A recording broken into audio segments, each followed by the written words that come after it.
guys, and welcome to another episode of AngellBee For Real, the podcast. Today, I have a special guest. Ebony Jones will be here, and we're going to talk about the life of the entrepreneur and her business so that we can get a little inside scoop on what she does, how she does it, and how it can help others. So that's what we're here to do. And with no further ado, here is Ebony Jones. Welcome. Thank you, Angel, for having me. I really appreciate it. Of course. So let's jump right into it. Tell us a little bit about yourself. So I am a mom, as you mentioned, a mom of two, a 6-year-old daughter and a 6-year-old, very rambunctious son. I'm also a wife. I have a wedding planning business, wedding and event planning. So I help couples plan their weddings from start to finish. Even a lot is done after the process. I also plan special occasion events, birthdays, anniversaries, proposals, celebrations, baby showers, things like that. So I am based in Southern Maryland, but I plan events in the Maryland, D.C., and Virginia area and beyond. And I've been in this area in the Southern Maryland area for about 10 years. Okay. I am from the quote-unquote DMV areas. So, yes. Okay, good.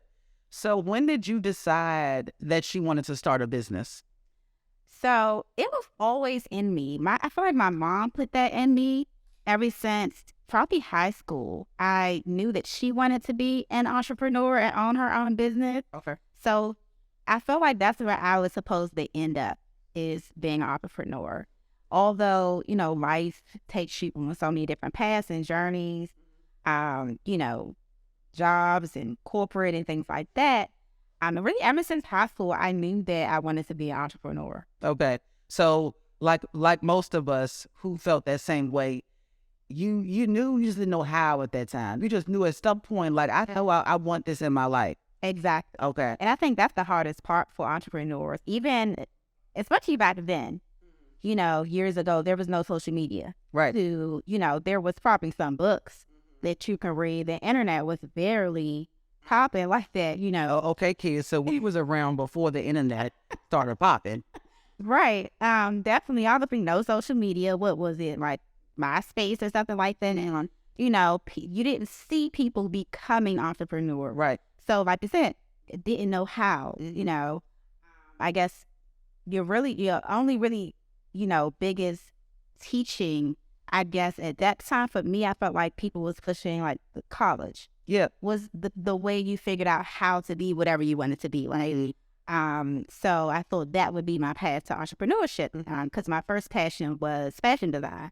So I went to fashion design at art school. I studied, and my major was fashion design.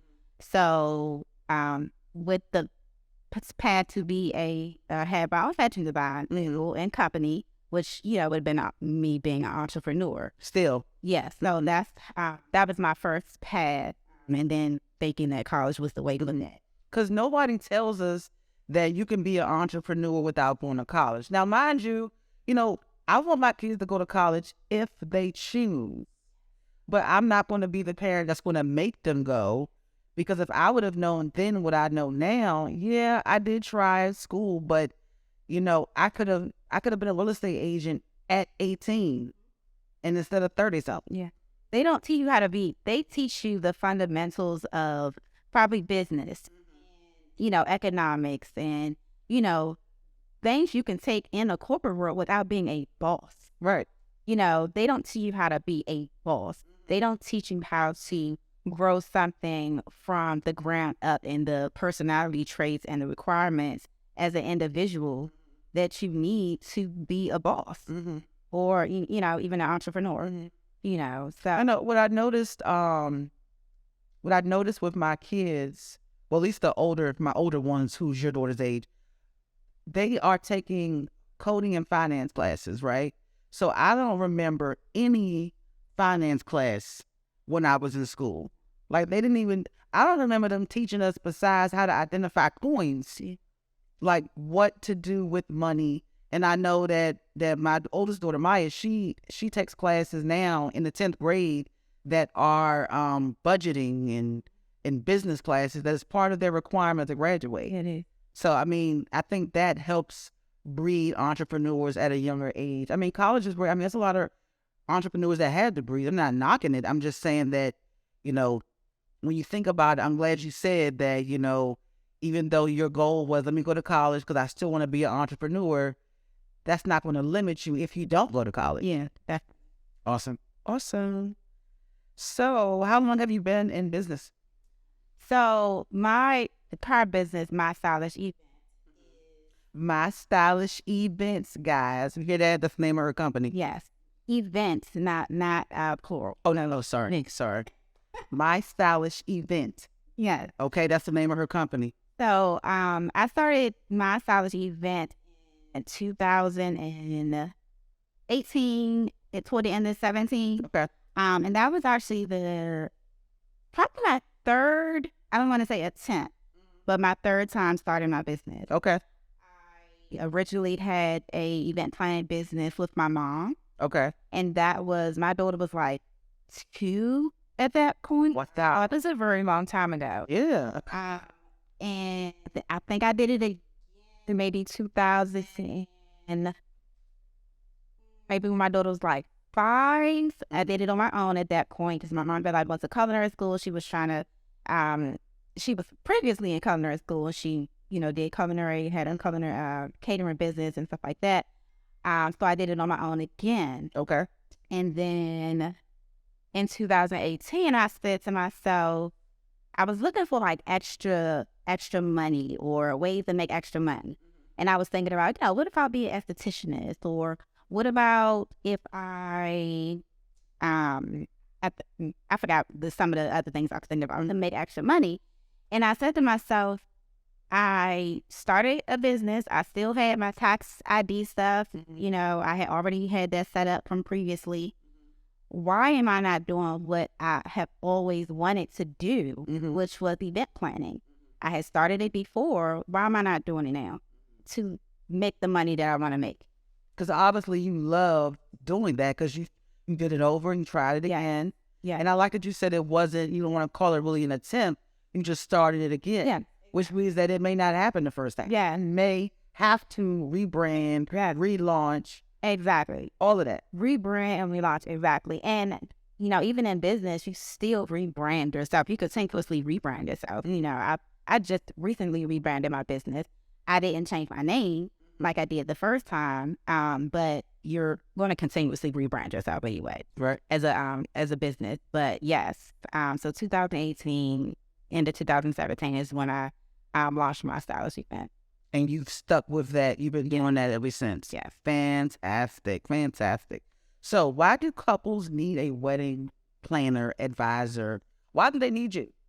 So a lot of times couples and individuals don't think that they don't think it's worth the money. You know, at the end of the day, that's what they feel because weddings are expensive. They feel like it's an additional bill, an additional item, additional item that they have to check off their list. It's something else that they have to pay for, you know. But I look at wedding planners and event planners kind of like how real estate agents are, how a car salesperson, even a tax preparer. You can buy a house without a real estate agent. You can buy a car without a car salesperson. Yep. You can do your taxes without a tax preparer. Yep.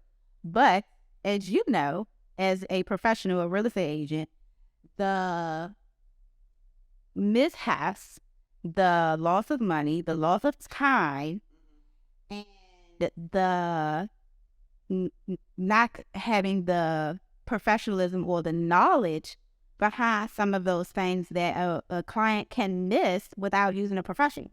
So there's event professional can save time, can save money. There's so many things and questions that a person would not know to ask even a venue or caterer that can either make or break your pockets. It can ruin your day. You down to if you go to a venue and you decide that you want candles surrounding your tables, or something like that. You want your wedding to be full of candles, but you didn't read the contract or you didn't ask if your venue allowed open flames. There are many venues don't even allow open flames. Right. You right on that. Yeah, and then you purchase all these candles and you can't even use those candles. I've had that happen to a client where they purchased all the candles. This is where a lot of times some couples, they'll hire you maybe 6 months down the line after they've already started planning. And I had to come in and kind of go over everything that they've done so far and kind of revamp everything. And be like, you can't do that at this place. You can't do that if you do this. And they've already started spending the money. They already started spending the money. They don't know the questions to ask. They don't understand sometimes the logistics of things. If you hire your cake baker to deliver your cake at a specific time, but you don't even have the rentals coming in at the proper time for your cake baker to set up, the logistics of things that people just miss because they don't do it all the time is where they lose out on time and money. So let me ask you, as a wedding planner, do you, I know, you do the consultation and you go over all that stuff, the fun stuff of women, we love the shopping part and picking out stuff. But when it's time for the event, are you also there so that the bride or the mom or the bride or whoever else trying to be in charge don't have to do that because you got everything in place? Is that how that works? Yes. So I tell fine also, I had one client that wanted to have her mom do the decorations, and it's important that to me that everyone that is there to witness this day and to be a part of the day has the opportunity to do that. Okay. You know what I mean?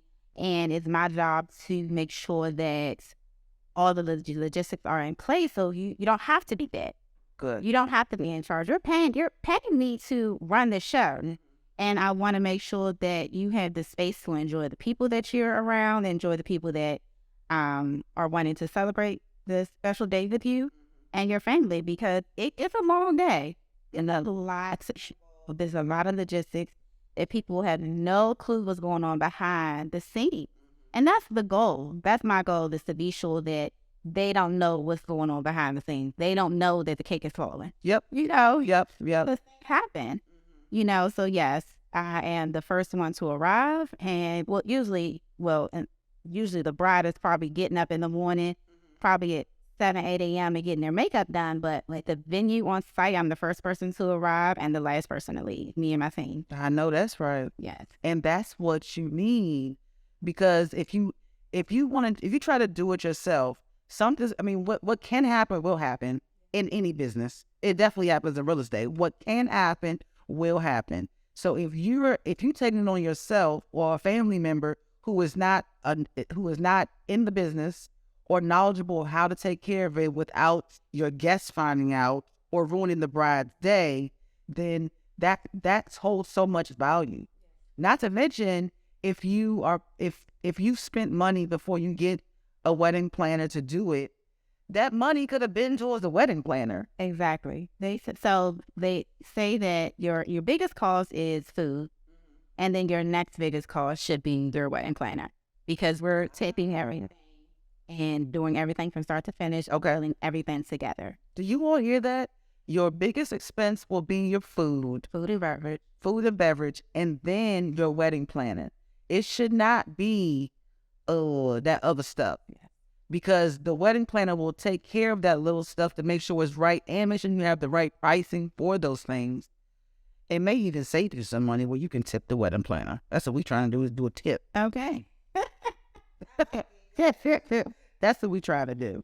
Okay, so that's why you need a wedding planner, specifically Ebony Jones with My Stylish Event. That's who you need to do your wedding. It is January, so the season for weddings, I know that nowadays they're all year long. Yeah, it gets busy. So it gets busy in April. Okay. Now we're still in proposal season. Oh, this is the season. This is season for proposal. Is that because it's Valentine's Day time? So it's after, yes, it goes at the end of February and it starts in November. Okay. Think about it. It starts in November because you have Thanksgiving. Okay. And that's when you're around family and friends. Okay, guys, y'all hear that right? So proposal season is Thanksgiving to the end of February. So that whole big run of holidays, everybody's around, people, you're around family, and everybody can see you propose. This is the proposal season. I just learned that today. Okay. And then wedding season usually kicks off in April is like prime. April to October is probably prime wedding season. And that's seen prices increase too. A lot more. Since COVID, because people started to had to push their weddings back. Okay. The wedding season kind of was thrown off. So people was trying to find dates where they can find. They was getting married on Halloween. Exactly. Exactly. So because of that forced venues and vendors to kind of price themselves for the year and not necessarily only wedding season. But there are price increases during wedding season. Okay. Okay, that's good to know. So another free tip is that bidding on the time of the year is where your price is going to be. Just like traveling. Exactly. Just like houses. Exactly. I think it's any industry. Depending on what the industry is when you have uptick in the season with the prices and a low tip. I mean, I don't know what to call it, but that's what it is. Okay, so good question for you. How do you balance being an entrepreneur, a mompreneur, and a family? So, feel like that's a trick question. It is. It is. I'm really glad it's how do I balance it? So, for me, and I also advise this for a lot of for all moms and wives is put yourself first. Hello. Put yourself first. And you have to have, well, if you're married, you have to have a partner that's willing to allow you that space to do that, you know. So because I put myself first, it allows me to balance some of those other things a little bit better. Okay. So as long as I put myself first, I make sure I set time out for myself to go out to eat. I love to go to a nice little restaurant and eat by myself. That's like my me time. So as long as I can put that first, everything else can fall in line really easy. Sometimes I'll take my work with me to those little outings to kind of get some, low-key work done. But sometimes as a mother and or wife too with the business, even though because I do that too, I like to go to the bar, maybe a quiet bar, not like a loud bar, or a nice place will give me some good food that I like. But I definitely take my work with me because I feel like that's when I'm the most creative. That's when I'm able to even call some of my clients back about things, and I could be really calm about it. So some folks think, oh, if I go out, I'm not going to do my work. If you're an entrepreneur, you are working 7 days a week. And if you're not an entrepreneur. You really are. I mean, you take breaks, but if you're an entrepreneur, you are working 7 days. Yes. So no matter where you go, you're thinking about it if you're not doing it. Yes. So, okay, so you'll take your work with you when you open time. Yeah. Okay. And then I think everyone is different, right? So for me, I work a lot at night. Okay. I do most of my housework. I do, we try to do like quick dates during the day, myself and my husband, because he's self-employed as well. He's an entrepreneur. So he works from home. So we try to do like some day dates. Oh, I like that. Day, like day parties, day date. Yeah. Okay. Because you got kids at night. Yes, exactly. Okay. We wait till the weekend. We have to find a babysitter, and things like that. So we do a lot of day dates. And then we have the kids in the evening and things like that. So I will get some of my work done early in the morning. Okay. And after I wake up, I'll get some work done then. The rest of the day or afternoon is spent with house stuff, kids stuff, some time with my husband. And then right after that, I'll start getting to work once they start the clock. I'll do most of my work at night because my juices get flowing at night. Okay. Okay. I'm not a morning person. I'm a night owl. Okay. I just get flowing at night. And that's good to know that you have to know yourself. Just like you said, you have to make time for yourself. As a woman who has children, who has a husband, who, has a house to take care of, you have to make time for yourself, but you have to know yourself even more. You're a night person. I'm a day person. Like after 7 p.m., honey, it's over. Like you might, if you're talking to me, I'm not even listening. I'm not listening. But at 5 and 6 in the morning, oh, that's when I get my juices flowing. The kid's not up yet. It's the same thought process. Very much so. It's just a different time. Just a different time. And that works for me because I know at 7 p.m. it is not even happening. Like besides eat, it ain't happening. At 5 a.m., don't touch me. I'm knocked out. See, don't. See, I need it pitch dark. The pillow is probably over my head. Don't make a noise. Don't touch my. Don't bother me at 5 a.m., 6, 7. You could get me closer to about 7:30 or when I have to get up. But a minute before, don't do it. Nope. Yeah, I'm up doing it. So that is great to know that you know yourself and you choose yourself first. So those are things that give you the balance that we're talking about. Yeah, very much so. Okay. Definitely. You look balanced. You look real calm. You're glowing and stuff. You know what I'm saying? I mean, it's whatever you're doing is working. So that's good to know. So do you have a funny or quick story about something that happened in your business that you could just chuckle at? So in my business, I feel like it's probably not funny because it's a wedding day, right? It's a lot of things are like people are kind of not strong. I try to calm them down as much, but everyone wants everything to be perfect, right? Right. And I know, and I'm sure you understand that nothing is going to be perfect ever. So there's always something that's going to happen. But in the wedding industry, a lot of times, if you're a solopreneur, which I'm a solopreneur, I don't have a team, right? I'm about to say, what is that? So I can use that word solopreneur.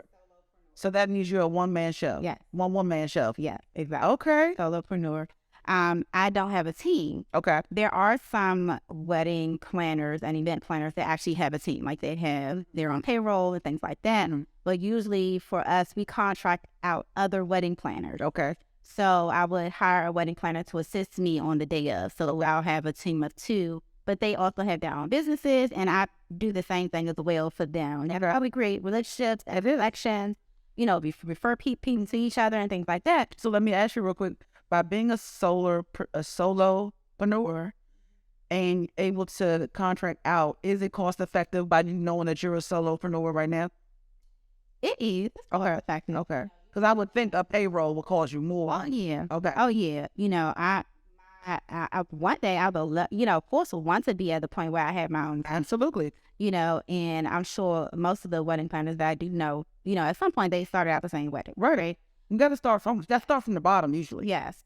So, and it's like an hourly pay rate. Okay. Usually a standard hourly pay rate that we pay each other. But so whatever story I try to share is not my client. So they only know, oh my God, she's talking about me. It's probably someone I don't. It's not you. Yeah. Okay? It's from her working with other wedding planners where she was lending her services for a fee, of course, but she was lending her services and she saw some stuff going on. Yeah. Okay. So I used to work in the bridal gown industry. So we have tricks and tips and stuff like that. So a mom's dress just popped wide open in the back. The mother of the bride, her While it was on? Yes. It popped wide open, and that ran the wedding almost like 45 minutes late. So was it a zipper or was it the backpack? Zipper. Okay. Okay. That's it. There's just a little bit of both. Okay. It was a zipper. And a zipper. Okay. It might have been a little bit of both. Okay. Her zipper bust wide open, and I mean, it was like a gap like this big. Oh, no. So it might be a little backpack involved in that situation. Yeah, because no string and neither gonna do that. Think that. Exactly. So we had to go into some kind of action plan. We was trying to sew it together because we had like the emergency kits sewing together, and it was not working. So they had this canopy, and it was at Oxon Hill Manor. Okay. Are you familiar with it? Right by the harbor. And they had this gorgeous canopy that was draped in this pink, kind of mauvey pink fabric sheer. And it was kind of the same dress that color that the mom had on. But I went to the decorator. I was like, oh my gosh, do you have any extra fabric from this canopy?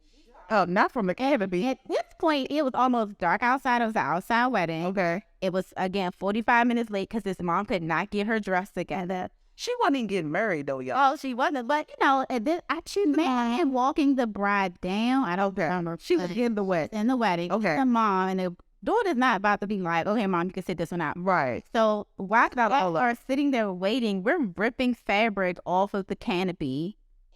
And I had to create mom like a jacket. Okay. Because in, bridal industry, we used to take like shawls and create little jackets from the shawl. And you barely knew that she had a rip. So she had a whole jacket ripped out from the canopy. And who would have knew? Nobody. That was going to come back to him if your event planning business now from while he was doing fashion design. I know, right? I know. So that worked out pretty well. Did she keep the shawl or did she? She kept it on the whole night. But did she keep it? No, I don't know if she kept it. You were over it. After you fixed it, you like, do the thing. Yeah. And moving on. Okay. Yeah. Man, that is. So, let's see. That is kind of funny. You can't laugh at them because they doing it. But when you get older, they'll be like, stressful. It was. I'm sure. So the makeup is starting to dry. The hair and the scalp is getting wet. Touching. I'm like holding her dress and like sweating, and I'm like, Lord, oh my goodness. but yeah. And that I would think that I mean, she wasn't the bride, but that makes you think that when women are preparing fellas to get married, that's why they start acting real funny about what they eat and what they drink. Because once you order and get a custom fit made for you and you gain 20 pounds, it's a wrap. It's not that zipper will pop. Exactly. And the cake had melted and started falling apart. What? Yes, I forgot about that. The cake had started melting and falling apart, and I had to fix the cake. Wow. I didn't know what we were doing at that point, but the cake, because off Single Manor, they had these doors that's open, and it was in the summer. It was hot. And because the wedding had ran late, the cake was sitting inside, but they had the doors open, so that heat was getting. That's another thing, like, people don't think about as it relates to logistics and wedding planning and like that. You have to time your cake delivery appropriately, so it's not, sitting out. It has to be sitting in the refrigerator for a certain amount of time. Because I don't care how nice and expensive your cake is, if that heat gets to it, exactly, it's gonna fall apart. It's gonna fall apart. So I had to redecorate the cake. I had to get gloves and everything and put the flowers back on. We had to make sure they cut the cake from the other side so it wouldn't fall apart. You was on the cake staff, the bridal wardrobe staff, exactly, the decoration staff, and the event planning staff. Yeah, exactly. So whoever hired you was really loving you that day. Yes. I'm saying to them. Yeah, I still work with her. I'm sure her. I bet she there well is calling. We are like this in the business. That's good. That's my, my accountability partner and everything like that. Nice. So I'm so glad you said that. Accountability partner. How important is that to you to have an accountability partner? For me, it's very important for me. Okay. Because I, and I'm sure a lot of women, and entrepreneurs, we are really hard on ourselves. Definitely. You know what I mean? We put a lot of pressure on ourselves, and sometimes that pressure can hold us back. So I definitely am that person. And I feel like accountability partners, they motivate you. Even though they can feel the same way about themselves, but sometimes we give other people what we don't give ourselves. You know what I mean? We can encourage somebody else all day long, right? But still not doing it for ourselves, right? So that is really important for me because I could be so hard on myself. And my accountability, more than one accountability partner, one that's really pretty consistent, but she definitely kind of puts me in my place. I was getting ready to say that because you were saying all the nice stuff about them, and that's great because I had some too, but I need people to tell me no, you're doing too much, you need to do this instead. I mean, they encourage me, but they also are not afraid to tell me if I need to change something. Oh, yeah. Yeah. That's what really drives me with an accountability partner, to be like, now we're not going to do that. We're going to do this instead, or at least try this. So that is big for you in your business, is having an accountability partner. Yeah, somebody that I also feel comfortable with, though. It has to be someone that I trust and feel comfortable with. Okay. Because I also overthink things, right? And like most of us do. I overthink, and I also overthink of what other people may think about me. Okay. Which is as I get older something that I'm trying to work on. But I feel like that person has to be someone that I feel comfortable with giving that criticism as well. Okay. Awesome. So only a few more questions for you. You've been wonderful. Thank you so much. I do want to know, because women always ask me, and I can only tell what I do, but I need more women to tell us what else they do. I know you talked about how you balance, but is there some specific routine that you do every day or on certain days that keep you focused on what you have in front of you? Whether it's like I do drink coffee every day by this time, or I do, say my affirmations and my prayers, just something that's a routine for you every day to keep you on your path. I would say affirmations. I have on my screensaver is one of my favorite affirmations. And I also have like a daily affirmation that comes to my phone every day. Okay. Listening to podcasts. I like listening to motivational podcasts. So I do that in the shower. Okay. So that is my thing that I would do every day. Okay. It's so funny that you said that because, guys, I literally say this all the time when I'm just doing some little recordings or whatever. But me and Ebony did not script this. We knew we were going to meet and talk, but we did not. I didn't know where her answer was going to be. She generally knew what my questions were. But I tell people all the time, affirmations work. When you say them and you believe them, because you can say it and be thinking, oh, yeah, it's going to happen. No, you have to believe those things for them to actually happen, for them to come true. I mean, you got to put the action behind it. You can't just be talking to God into the wall and think it's just going to happen. You let them put some action behind it. But that's what keeps you in place, is that you can say, okay, I know I'm going to do this. I know I have this in me, or whatever they are, as long as they're positive. No negative affirmations, please. Okay, no negative. Okay, wonderful. So last but not least, what advice would you give other business owners or people starting their business or have a business who have kind of hit a roadblock? What piece of advice would you give them to keep moving forward, to either start their business or to not to give up on themselves? Okay, so to start their business, I would say two things. Just do it. Like Nike. Hey, Nike, we talking to you. Let's do it. Just do it. And this may be contrary to some of like the business professionals, but I know a lot of people feel like they have to have a business plan, right? For me, I feel like unless you need a business plan to get like a loan for your business, if that is something that's holding you back, wait until you can pay somebody to do it. Or if you know how to do a business plan, just do it. There are so many platforms that teach you how to do a website, a simple website. YouTube that can teach you how to do that. There are so many websites that are very cut, copy, paste, plug, pull.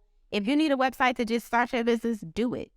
If you, go to the IRS, just do it. There's so many different helpful tips out there that you can just make it one step to getting it started, and just take the next step every week, every day. You know what I mean? Just keep going little by little. Don't feel like you have to have this cute package, everything bundled up and ready to go to launch your business, because a lot of things that you're going to be doing up front is going to change. Absolutely. You're going to change. Like I said, just rebranded my business, and I was working on that rebrand for months. So whatever it is that you can start to get your business started, just do it. Yeah. Don't wait. One of my great mentors always told me because I was that person saying, it's not ready, I didn't do it. He would always say, but perfect isn't done. It's never done. You're still not done. Yes. Keep talking about it, you're not done. I relaunched my new website in October, I think, and I just made some updates a few weeks ago. And I plan on making more updates. Really, no. And then another thing I would say is find a community. Find a community of people, whether it be mompreneurs, whether it be entrepreneurs, people in your field. I'm a part of two organizations. One is free. Everyone doesn't have to call. Some of them do calls. But I'm a part of one organization. It's open to a lot of entrepreneurs. I've met real estate agents. I've met therapists in that group. But there are a lot of wedding professionals, a lot of creatives. But we do like meetups. We connect with people. And I think that is great for new business owners, because you learn a lot from these people. Right. A lot of times these organizations offer classes, free classes where you can learn stuff on how to grow your business, how to start your business. So I think a community is great. If you can afford to pay for entry into one, that's great. I do have one that I pay for. It's strictly for wedding professionals. But again, they offer classes. You know, getting education in your field is important. So continuing to educate yourself is important so you could better serve your client. So I definitely would say join a community of people. And then someone that's kind of struggling, I would say the same thing. Make sure you join a community of people that are like-minded in that field and industry, because it's motivating too. When you have people around you that are making it in your field, to me is motivating, because I'm like, if they doing it, I could do it. Absolutely. You know, there's no reason why I can't do exactly what I want to be doing right now. And if I have someone around me that's doing it, I may be listening to see what they doing. You know what I mean? I just say you need to copy everybody. But you don't have to reinvent the wheel. Exactly. That's why there are these communities. That's why there are these groups of people, because you want to bounce stuff off each other. Yeah. And if you are around positive people who are like-minded and want you to win, then it's not a competition. Exactly. Guys are allies. You're working together. It's not a competition. My organization that I'm a part of is the motto is community over competition. That's the saying. And that's how it should be. You know, sometimes we may not think that, and some groups are like that. You know what I mean? You have to be careful. You know, the people you decide to align yourself with, but it's community over competition. That is amazing. Community. I'm gonna have to post that phrase, community over competition. That makes so much sense. So your advice is to just do it, no matter what stage you are, no matter what roadblocks you're in, just do it to get yourself to the next level. Join a community of people who are like-minded, who will support you. There are free ones and then there's paid ones. So if you don't have no money, you're just starting out, do the free one. Do it. That's it. Okay. Well, where can our viewers find you? So you can find me at mystylishevent.com. That's my website. You can also follow me on Instagram. That's mystylisheventmd. MD like Maryland. Okay. Abbreviation for Maryland. Okay. Also same on Facebook, My Stylish Event MD. I'm also on Pinterest at My Stylish Event. Awesome. So you're everywhere. Yes. Okay. So make sure that you follow her on Instagram, and you also go to her website, and make sure that you, once you get your proposal in this next couple months, that you call Ebony, you email Ebony, you go to her website, you sign up for a consultation, and you meet with her so that she can get you on the right path, save you some money, have your perfect day. I mean, they're going to be perfect, but she's going to make you think it's perfect, because she's going to be the one tying the mom up in the back and putting some ice on the cake. So make sure you reach out to her. Thank you for watching AngellBee for Real podcast, and we'll catch you next time. Keep the faith, guys.